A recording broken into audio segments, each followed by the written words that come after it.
115 degree Celsius. এইটা তুমি একবারে ডিএমসি মনে রাখবা। ডিএমসি এটা হচ্ছে সুপার ইম্পর্টেন্ট একটা জিনিস, আমি তোমাকে বলে দিলাম। এটা অনেকবার তোমার কাজে লাগবে, অনেকবার কাজে লাগবে। এটা ডিরেক্ট ডিএমসি মানে কিন্তু আবার ঢাকা মেডিকেল কলেজ না, এসএসসি 27 ব্যাচ প্রিটেস্ট পরীক্ষা তোমাদের সামনেই তোমাদের হচ্ছে প্রিটেস্ট এক্সাম।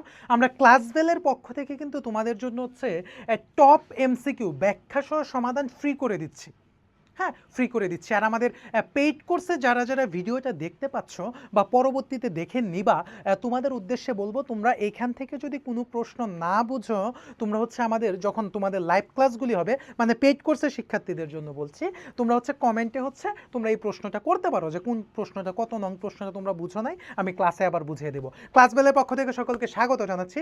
আশা করি বাংলাদেশের যেখান থেকে আমাকে দেখতে পাচ্ছেন এবং আমাদের কথা শুনতে পাচ্ছেন এবং ক্লাস বেলের সঙ্গেই রয়েছেন, তাদের জন্য একটা বিশাল চমক অপেক্ষা করছে। বিশেষ করে এসএসসি 27 ব্যাচের যারা আছো, তোমরা একটু ঘুম থেকে উঠার আগে একটু চেষ্টা করবা পেজটা একটু স্ক্রল করে দেখি সেই চমকটা কি। আবার ঘুমানো যাওয়ার আগেও চেষ্টা করতে পারো, হুট করে চমকটা চলে আসবে, পরবর্তীতে আফসোস করবা। চলো আমরা ক্লাসে প্রবেশ করি। আজকে হচ্ছে আমরা দেখবো হচ্ছে আমাদের পদার্থের অবস্থা, মানে তোমাদের রসায়ন বইয়ের হচ্ছে দ্বিতীয় অধ্যায়। ঠিক আছে, তোমাদের প্রি টেস্টে কিন্তু এখান থেকে হিউজ পরিমাণ একটা কনসেপচুয়াল প্রশ্ন আসে। আমরা কিন্তু অলরেডি প্রথম অধ্যায়টা কিন্তু প্রিয় শিক্ষার্থী আমরা কিন্তু দিয়ে দিয়েছি তোমাদের। তোমরা দেখেছো যে প্রথম অধ্যায় যেটা আছে, তোমরা অলরেডি এখানে স্লাইডগুলি দেখতে পাচ্ছ কতটা ডিজাইন করে তৈরি করা হয়েছে এবং খুবই মোটিভেটেড করা হয়েছে যেন তুমি প্রত্যেকটা জিনিস যেন খুব সহজেই বুঝতে পারো। চলো কথা না বাড়িয়ে হচ্ছে আমরা কাজে প্রবেশ করি, কথাতে তো তোমার লাভ নাই। ঠিক আছে, চলো। এটা ভালো কালার কোনটা? ধরো এটাই একটু ভালো কালার, আমার কাছে ভালো লাগে এই কালারটা। ঠিক আছে, চলো। বলছে নিচের কোনটি সঠিক, তো দেখি কোনটা সঠিক। গ্যাসীয় পদার্থের নির্দিষ্ট আয়তন আছে না? আচ্ছা, তরল পদার্থের নির্দিষ্ট আয়তন আছে কিন্তু নির্দিষ্ট আকার নেই। কথা সত্য, কথা সত্য। তুমি সত্য কথা বুঝেছো। কেন? যারে ভাই, ধরো একটা গ্লাস, ওই গ্লাসের মধ্যে তুমি একটু ওয়াটার নিলা বা একটু পানি নিলা বা একটু জল নিলা, ওই গ্লাসের পানিটাকে তুমি যখন একটা বোতলে নিবা, ওই পানিটাই কিন্তু হচ্ছে ওই বোতলের আকারটা সে নিয়ে নিবে। তার মানে তাকে যেই পাত্রে রাখা হয় সেই পাত্রের আকার ধারণ করে, কিন্তু নির্দিষ্ট আয়তন তো অবশ্যই আছে। তার মানে আমাকে বলছে কোনটা সঠিক, তার মানে কি আমি চোখ বন্ধ করে বলতে পারি না এটা সঠিক? যারা ব্রিলিয়ান্ট স্টুডেন্ট তারা আর এগুলিতে যাবেই না। আর এর মধ্যে তো বোঝাই যায় কঠিন পদার্থের নির্দিষ্ট আয়তন নাই, এটা ভুল। কঠিন হোক আর তরল হোক, একটা আয়তন তো থাকবে, আয়তন তো থাকবে।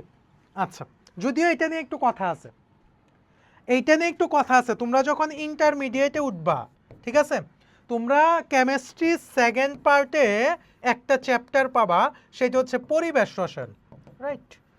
এই পরিবেশ রসায়নে তোমরা একটা আলোচনা পাবা গ্যাসীয় তথ্য, গ্যাসের স্বীকার্য। ওইখানে আয়তন ত্রুটি, চাপ ত্রুটি, এই দুইটা যখন পড়বা, এখানে একটা কনসেপচুয়াল জায়গা তোমরা পাবা। এখন জানার দরকার নাই। আমার আবার একটা স্বভাব জানো কি, যে ধরো হচ্ছে আমি একটা ক্লাস করাচ্ছি, ওই টপিক থেকে কলেজ অ্যাডমিশন, মানে তোমরা তো কলেজ অ্যাডমিশন দিবা, ওইখানে কি টাইপের প্রশ্ন হইতে পারে ওইটা আমি আলোচনা করে দিই। আবার এই টপিকটা ইন্টারমিডিয়েটে কিভাবে আছে, মানে এই বেসিকটা তোমার ইন্টারমিডিয়েটে কিভাবে কাজে লাগবে ওইটা বলে দেই। আবার ওইখান থেকে ভার্সিটিতে কিভাবে, ইউনিভার্সিটিতে কিভাবে কোয়েশ্চেন হইতে পারে ওইটা একটু হালকা হালকা বলি। তার মানে বেসিকটার গুরুত্ব কতটুকু ওইটা তুমি অনুধাবন করতে পারবা। তার মানে তোমার মিশন অ্যান্ড তোমার ভিশন একটু ব্রাইট হবে, একটু ব্রড হবে। ঠিক আছে, আর মিশন এবং ভিশন সাকসেস করাই হচ্ছে ক্লাসবেলের অঙ্গীকার। সকলকে ধন্যবাদ। চলো দেখি আবার একটার ভিতর আরেকটা বললাম। ওকে, এখানে বলা হচ্ছে, খেয়াল করো, যে তাপে প্রসারণশীলতা সবচেয়ে বেশি প্রদর্শন করবে নিচের কোনটি? খুবই গুরুত্বপূর্ণ একটা অংশ, যে তাপের কি প্রসারণশীলতা সবচেয়ে বেশি প্রদর্শন করবে নিচের কোনটি।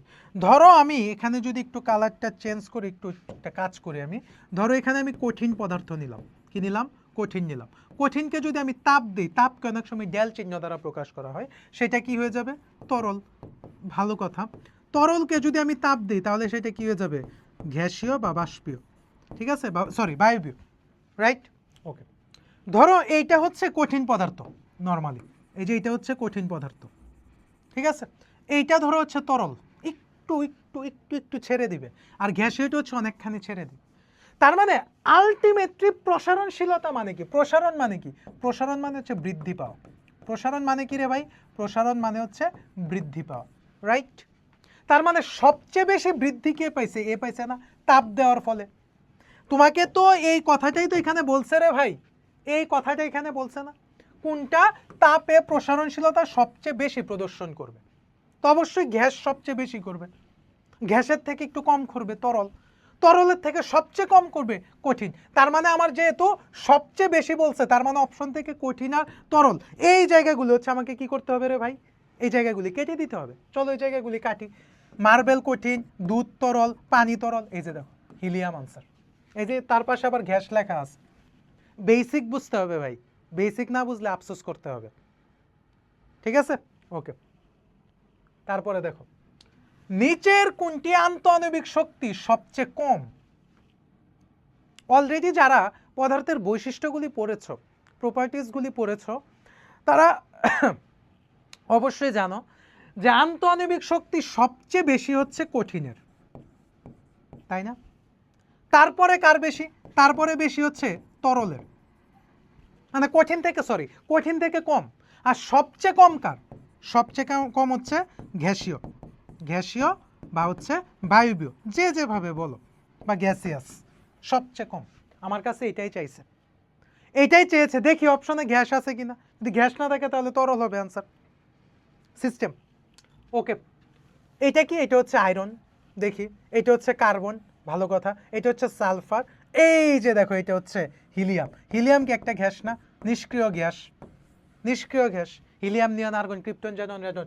বলছে আন্তঃআণবিক শক্তি সবচেয়ে কম। তো সবচেয়ে কম কি? আন্তঃআণবিক শক্তিটা মানে কি? ধরে রাখার ক্ষমতা। এটা হচ্ছে বোঝার জন্য, বাট এটা কিন্তু এক্স্যাক্টলি কোনো সংজ্ঞা বা কোনো বেসিক না। এটা হচ্ছে বোঝার জন্য। আন্তঃআণবিক মানে কি? ভেতরে ধরে রাখার ক্ষমতা কার সবচেয়ে বেশি? আসলে তার ভেতরের যে শক্তিটা, এইটাই হচ্ছে আন্তঃআণবিক শক্তি, রাইট? আমি তোমাকে বোঝানোর জন্য বলছি যে ভেতরের জিনিসটাকে কে কত সহজে ধরে রাখতে পারে। কঠিন দেখবা সবচেয়ে বেশি ধরে রাখে, তরল একটু ছেড়ে দেয়, আবার গ্যাসীয় পুরাটাই ছেড়ে দেয়। তার মানে আমার বলছে কোনটা সবচেয়ে কম। যদি সবচেয়ে বেশি বলতো তাহলে আমার এই তিনটাই আনসার হইতো, তিনটাই আনসার হইতো, তাই না? তো হচ্ছে কি গ্যাস হবে আনসার, হিলিয়াম গ্যাস। এটার আন্তঃআণবিক শক্তি কি? সবচেয়ে কম। তারপরে বোঝার চেষ্টা করো। দেখো আন্তঃআণবিকের আরেক নাম হচ্ছে আন্তঃকণ আকর্ষণ। এই যে বলছে শক্তি সবচেয়ে বেশি, এখন খুঁজতে হবে আমার কঠিন কোথায় আছে। কঠিন পদার্থের সবচেয়ে বেশি আমরা দেখো একটা বেসিক দিয়ে কিন্তু অনেকগুলি হয়ে যায়। সালফার ডাইঅক্সাইড, এটা হচ্ছে গ্যাস, ঠিক আছে? কার্বন ডাইঅক্সাইড, এটা হচ্ছে গ্যাস। হাইড্রোজেন সালফাইড, এটা হচ্ছে কি? গ্যাস। সোডিয়াম ক্লোরাইড, এই যে এটা হচ্ছে কঠিন, এটা হচ্ছে কি? লবণ, এটা হচ্ছে কি? লবণ। তার মানে যেহেতু সবচেয়ে বেশি বলছে, তার মানে আনসার কোনটা? আনসার ঘ নাম্বার, সোডিয়াম ক্লোরাইডের সবচেয়ে বেশি। আচ্ছা, একটা বেসিক বুঝলে বাকিগুলি ইজিলি করা যায়, বুঝছো? আচ্ছা, কোনটির ব্যাপনের হার বেশি? তোমাকে একটা সিস্টেম শিখিয়ে দিই, এই সিস্টেমটা মনে রাখবা, এই সিস্টেমটা মনে রাখার চেষ্টা করবা। একটা কথা মনে রাখবা সহজভাবে, ব্যাপন ব্যস্তানুপাতিক আণবিক ভর, জাস্ট এনাফ, আর কিচ্ছু মনে রাখার দরকার নেই। অর্থাৎ যার আণবিক ভর কম এর ব্যাপন হার বেশি,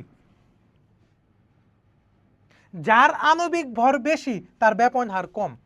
ব্যস্তানুপাতিক মানে কি? একটা কমবে আর একটা বাড়বে। তার মানে আণবিক ভর যদি কমে তাহলে ব্যাপন হার বাড়বে, আর ব্যাপন হার আণবিক ভর যদি বাড়ে তাহলে ব্যাপন হার কমবে। তার মানে এখন তোমাকে কি জানতে হবে? তোমাকে জানতে হবে কিভাবে আণবিক ভর বের করতে হয়। এইটা তোমাকে অ্যাট ফার্স্ট তোমাকে এনশিওর করতে হবে, এই প্রপার্টিসটা তোমাকে এনশিওর করতে হবে যে আণবিক ভরটা আমরা কিভাবে বের করব। চলো আমরা দেখার চেষ্টা করি। এখানে বলতেছে ইথিলিন, ভালো কথা।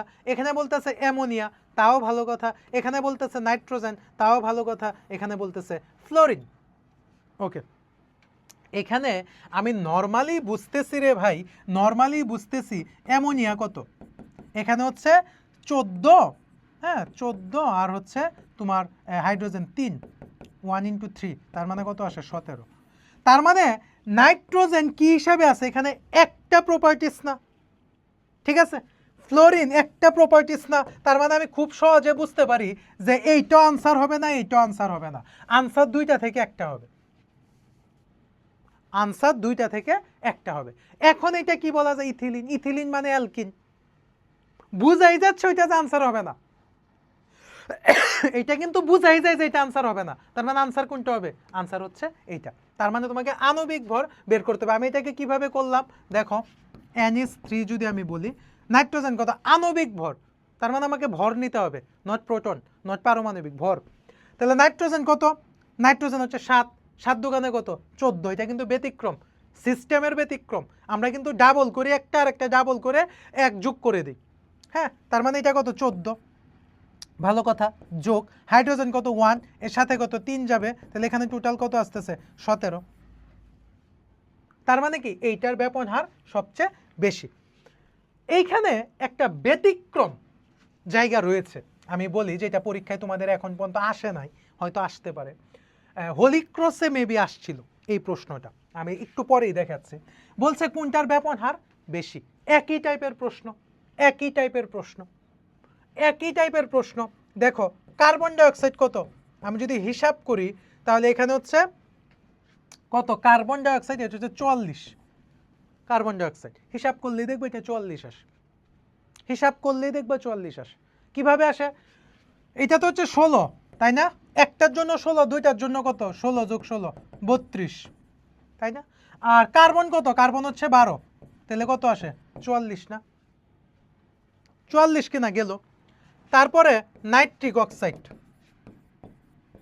এটা হইল, এটা নাইট্রিক অ্যাসিড হবে আর কি, এটা নাইট্রিক অক্সাইড না, নাইট্রিক অ্যাসিড, নাইট্রিক অ্যাসিড। হিসাব করো কত আসে, দেখবে আনসার মিলে গেছে, হিসাব করো। হাইড্রোজেন, এগুলি তো হবেই না, এগুলি বুঝাই যায় কোনটার ব্যবহার বেশি। ও sorry sorry sorry sorry sorry sorry sorry sorry, wait wait wait, এখানে তো তোমাকে বলছে কোনটার, ওয়েট, এখানে কি বলছে বুঝার চেষ্টা করো আগে, তোমাকে বলছে এখানে কোনটার ব্যবহার বেশি, তার মানে আণবিক ভর কম হবে, আণবিক ভর কম হবে, এখানে বেশি বলছে না, তার মানে কি আণবিক ভর কম হবে। এখানে বুঝাই যায়, দেখো হাইড্রোজেন কত, hydrogen, hydrogen 1, hydrogen 1, carbon dioxide 44, এই দুইটা হিসাব করবা কারণ এগুলো তো মুখস্থ মান, 44, তারপর হচ্ছে সোডিয়াম হাইড্রোক্সাইড 40, সালফিউরিক অ্যাসিড 98, এগুলি করতে করতে তোমারও মুখস্থ হয়ে যাবে, ঠিক আছে। তাহলে এইটার যেহেতু আণবিক ভর কম, তার মানে এটার ব্যবহারটা বেশি, তাই না, তার মানে আনসার কোনটা হবে, হাইড্রোজেন হবে, আণবিক ভরটা কম হইতে হবে। আচ্ছা, কোনটার ব্যবহার বেশি, দেখছো একই জিনিস কতবার আসছে, একই জিনিস কতবার আসছে, হিসাব করো কত আসে। এটা কত, অ্যামোনিয়া অলরেডি আমাদের হয়ে গেছে 14 আর 3 কত 17, ক্লোরিন হচ্ছে একটার জন্য, একটা ক্লোরিনের জন্য হচ্ছে 35.5, তো দুইটা ক্লোরিনের জন্য কত 35, 36, 36 আমি ধরে নিতে পারি, হ্যাঁ 36, 36 হচ্ছে তোমার 72, তাই আমি ধরতে পারি এটাকে 72 ধরে নিতে পারি আর কি, ধরে নিতে পারি। মিথেন কত, কার্বন হচ্ছে কত, কার্বন হচ্ছে 12 আর এটা হচ্ছে 4, তাই কত 16। আচ্ছা এইটা এখন দরকার নাই, সালফার যদি 16 হয়, সালফার কত 16 না, 16 16 32, আর কার্বন হচ্ছে 12, তাহলে কত আসে সেম জিনিস 44। আচ্ছা, তার মানে এখন আমি বুঝি বলছে কোনটার ব্যবহার বেশি। এইটা কত, এটা হচ্ছে 17, দ্বারা একটু চেঞ্জ করে দিই কালারটা তোমার জন্য বুঝতে সুবিধা হবে। এটা কত 17, এটা কত 72, এটা কত 44, তার মানে আণবিক ভর কার কম, মিথেনের আণবিক ভর কম না, তার মানে এটার ব্যবহার বেশি। ওই যে ওই জিনিসটা তোমাকে খেয়াল রাখতে হবে যে আণবিক ভরের সাথে ব্যবহার হচ্ছে ব্যস্তানুপাতিক। আমি আবারও লিখে দিচ্ছি, আণবিক ভর সমানুপাতিক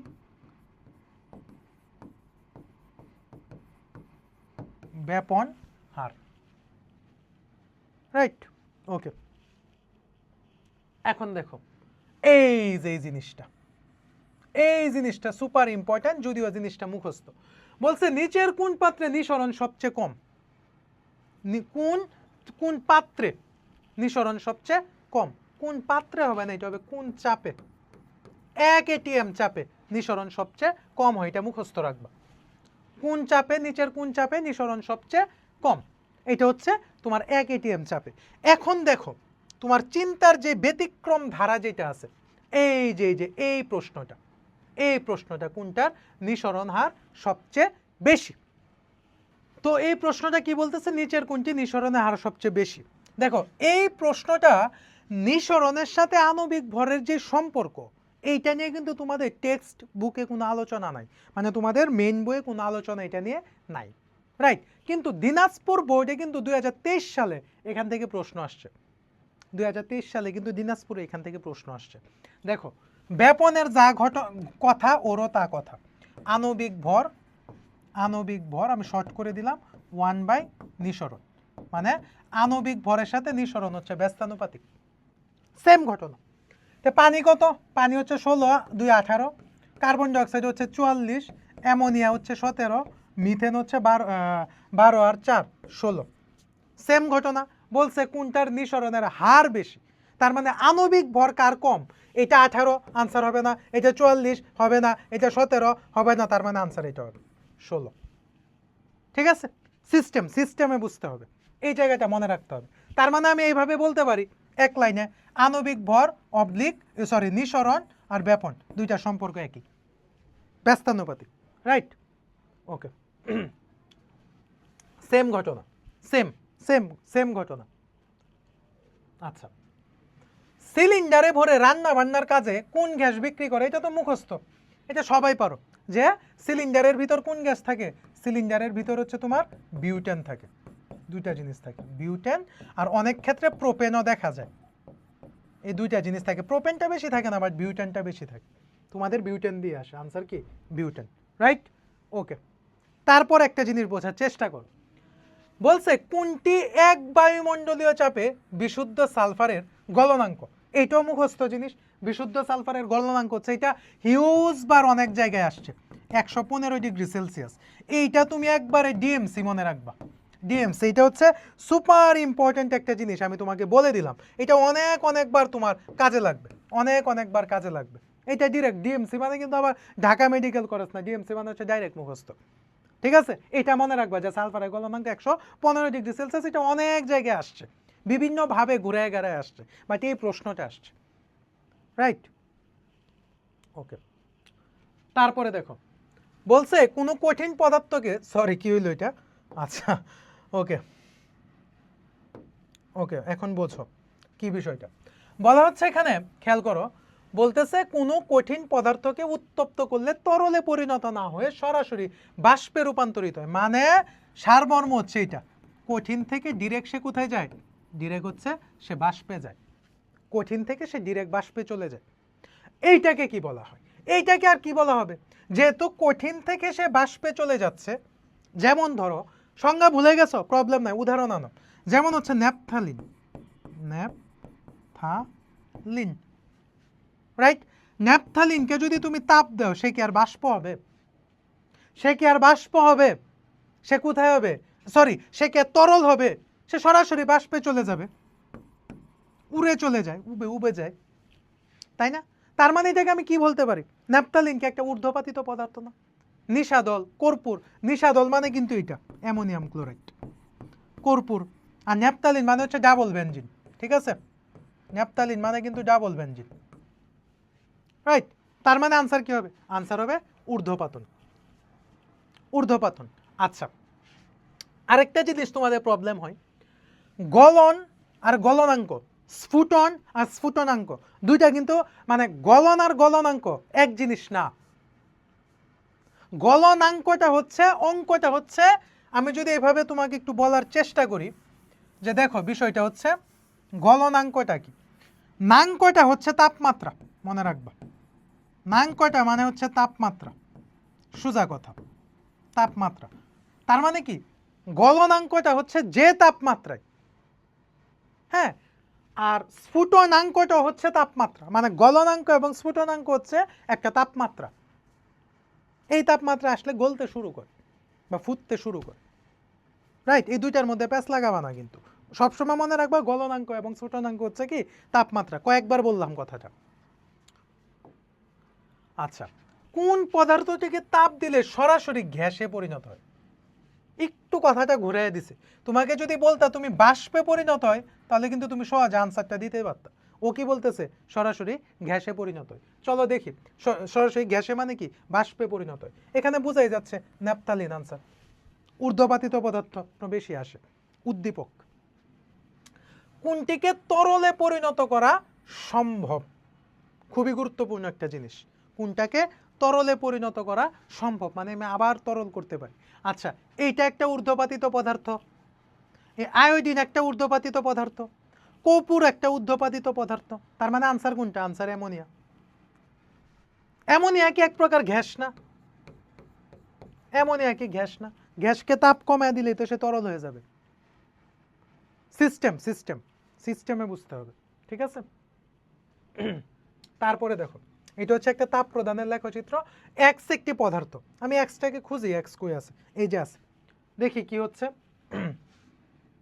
প্রথম শূন্যতে ছিল, তাপ দিচ্ছি, এই যে এই তাপমাত্রা আসা সে একটা অবস্থা লাভ করছে, এই তাপমাত্রা আসা সে আরেকটা অবস্থা লাভ করছে, এই তাপমাত্রা এসে সে অবস্থা লাভ করছে, এই তাপমাত্রাতে অবস্থা লাভ করছে, এই তাপমাত্রাতে আরেকটা অবস্থা লাভ করছে।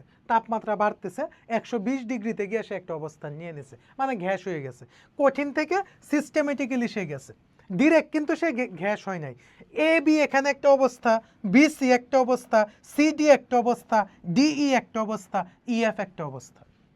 আগে বোঝো, এটা হচ্ছে সময়, মানে সময় যত বাড়াচ্ছ তাপমাত্রা তত বাড়তেছে। এই যে এটা হচ্ছে বাড়াচ্ছে, তাপমাত্রা ইনক্রিজ হচ্ছে, সময় যাচ্ছে আর তাপমাত্রা কি ইনক্রিজ হচ্ছে, যে 75, 120। চলো এখন দেখি প্রশ্নটা কি বলছে। আচ্ছা, এখানে বলা হচ্ছে যে পদার্থটির কি বলছে? পদার্থটির কি স্ফুটনাঙ্ক 120 ডিগ্রি সেলসিয়াস। আমি মেনে নিব, আগে দেখি। তরল অবস্থা নেই। আচ্ছা, ই এবং এফ অংশে আন্তঃকণা দূরত্ব সবচেয়ে বেশি। চলো ই এবং এফ অংশটা দেখার চেষ্টা করি, ই এবং এফ অংশটা দেখার চেষ্টা করি কি বলছে। এই যে ই এবং এফ অংশটা হচ্ছে গ্যাসীয় অংশ, বুঝাই যাচ্ছে। ই এবং এফ অংশটা হচ্ছে গ্যাসীয় অংশ। আন্তঃকণা দূরত্ব মানে কি? আন্তঃকণা আকর্ষণ সবচেয়ে বেশি। এখন এখানে আমি একটা ট্রিক্স খাটাবো।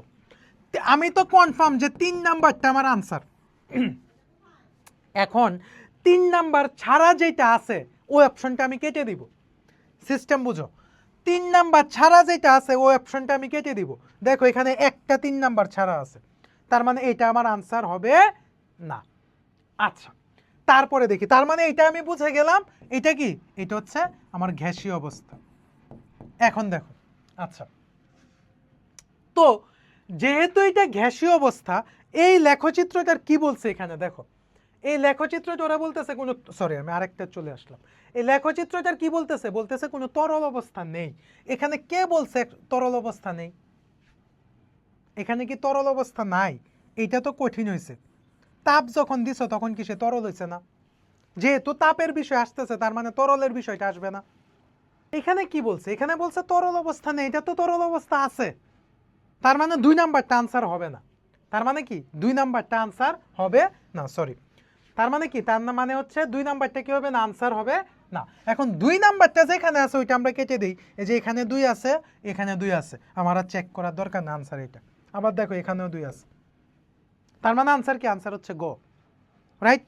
ওকে, সিস্টেমে যাইতে হবে, তাহলে বিষয়টা বুঝে যাব। এখানে কি বলছে দেখো, তাপমাত্রার পরিবর্তন ঘটিয়ে পদার্থের এক অবস্থা থেকে অন্য অবস্থায় বা অপর অবস্থায় রূপান্তর সম্ভব তাপমাত্রার পরিবর্তন ঘটিয়ে। আচ্ছা দেখি কি হচ্ছে। তুমি যদি কঠিন পদার্থকে যদি তাপ বৃদ্ধি করো তাহলে সেটা তরলে যাবে।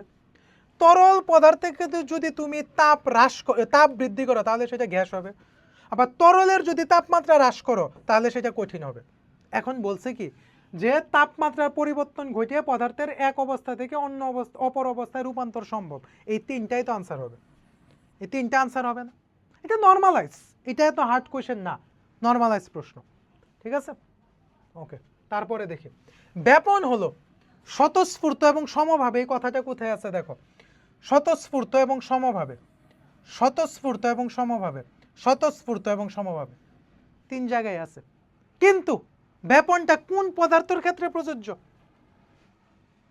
ব্যাপনটা কোন পদার্থের ক্ষেত্রে প্রযোজ্য? কঠিন পদার্থের সমসত্ব, কঠিন পদার্থের কি সমসত্ব স্বতঃস্ফূর্ত এবং সমভাবে ছড়িয়ে পড়া।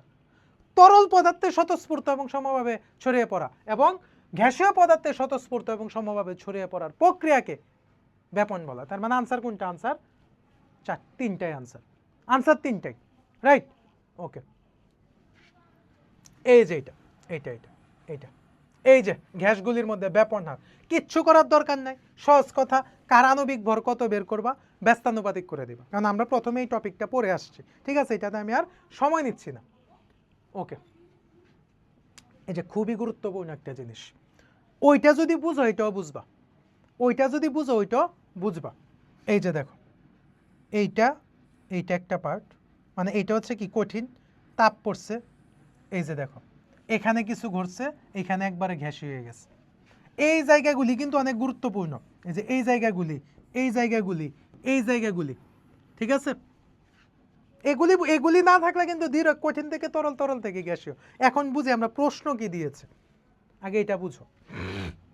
প্রশ্ন বলছে এ বি রেখা নির্দেশ করে, এখন দেখো এ বি রেখা কি নির্দেশ করে, চলো দেখি। এই যে এটা A B Rekha, A B রেখা, তার মানে এটা কি তরল অবস্থায় যাওয়ার আগের অবস্থাটা এতটুক, এইটা তো কঠিন, এতটুক জায়গা কঠিন না? এই যে 0 ডিগ্রি থেকে কঠিন না? এই জায়গাটা কি নির্দেশ করে দেখি, কি কি অপশন দিছে। একটা হচ্ছে পানি, কঠিন থেকে কি পানি এটা না? আচ্ছা, বরফের গলনাঙ্ক রেখা, পানির স্ফুটনাঙ্ক রেখা এবং হচ্ছে কি জলীয় বাষ্প। এখন দেখি তারা অপশন এসটা কিভাবে তৈরি করেছে। আচ্ছা ওয়েট, এখন দেখো ঘটনাটা আসলে কি। এখানে তোমাকে যে জিনিসটা বুঝতে হবে প্রিয় শিক্ষার্থী, দেখো এখানে গলনাঙ্ক জায়গাটা আমরা বুঝবো, স্ফুটনাঙ্ক জায়গাটা আগে বুঝবো, তাহলে অনেকখানি ক্লিয়ার হয়ে যাবে। দেখো এই এতটুক জায়গা, এই এতটুক জায়গা হচ্ছে তোমার গলনাঙ্ক রেখা, গলনাঙ্ক রেখা, ঠিক আছে? আর এতটুক জায়গা হচ্ছে তোমার স্ফুটনাঙ্ক রেখা, স্ফুটনাঙ্ক রেখা। এই দুইটা জায়গা তোমাকে বুঝতে হবে, ঠিক আছে? এখন দেখো এ বি দ্বারা কি বোঝাচ্ছে, এ বি দ্বারা আসলে কি বোঝানো হচ্ছে, যে এতটুক জায়গা কিন্তু এখান থেকে এতটুক। চলো এখন দেখি অপশনে কি বলছে। অপশনে বলা হচ্ছে এই যে বরফের গলনাঙ্ক রেখা, এ বি রেখা, একটাই আনসার হবে বরফের গলনাঙ্ক রেখা। ওকে, এখন এখন আমরা লাস্ট একটা এমসিকিউ দেখার চেষ্টা করব। এমসিকিউটা মেবি আমি করাই নাই। শিক্ষার্থী চলো এইটা দেখি, এটা আমি রেখে আসছিলাম। আচ্ছা এখানে কি বলছে? তাপীয় বক্ররেখা, ভালো কথা। এটা ছিল হচ্ছে কি, দেখো এটা হচ্ছে কঠিন, মানে এতটুক জায়গা, কঠিন থেকে এটা তরল হয়েছে, এটা গ্যাস হয়েছে, তাই না? এখানে বলছে উক্ত লেখটি নিচের কোন যৌগের তাপীয় বক্ররেখা। এটা কি কঠিন থেকে ডিরেক্ট বাষ্প হইছে না? চিহ্নটা দেখার চেষ্টা করো, কঠিন থেকে বাষ্প হইছে না? তো কঠিন থেকে আমি তরল না হয়ে যদি বাষ্প হয়, তাহলে আমি সেটাকে কি বলবো? ঊর্ধ্বপাতন বলবো না? ঊর্ধ্বপাতন বলবো না, ঊর্ধ্বপাতিত। এইটা এইটা এই যে দেখো এটা একটা, এইটার আনসার হবে এটা, এটা একটা ঊর্ধ্বপাতিত পদার্থ, ডিরেক্ট বোঝাই যায়, ঠিক আছে? তো আমরা হচ্ছে প্রথম অধ্যায় দিলাম, দ্বিতীয় অধ্যায় দিলাম, নেক্সট তোমাদের তৃতীয়, চতুর্থ, পঞ্চম, ষষ্ঠ সিরিয়ালে আসতে থাকবে। তোমরা ক্লাসগুলি বেশি বেশি শেয়ার করে দিবা, ঠিক আছে? এবং হচ্ছে সেভ করে রেখে দিবা এবং তোমার স্কুলের মেসেঞ্জার গ্রুপগুলিতেও দিয়ে দিতে পারো। আশা করি তোমাদের অনেক বেসিকের জায়গাগুলি তোমরা ক্লিয়ার করতে পারবা। সবাই সুস্থ থাকো, ভালো থাকো, নিরাপদে থাকো, আর অবশ্যই ক্লাস বেলের সঙ্গেই থাকো।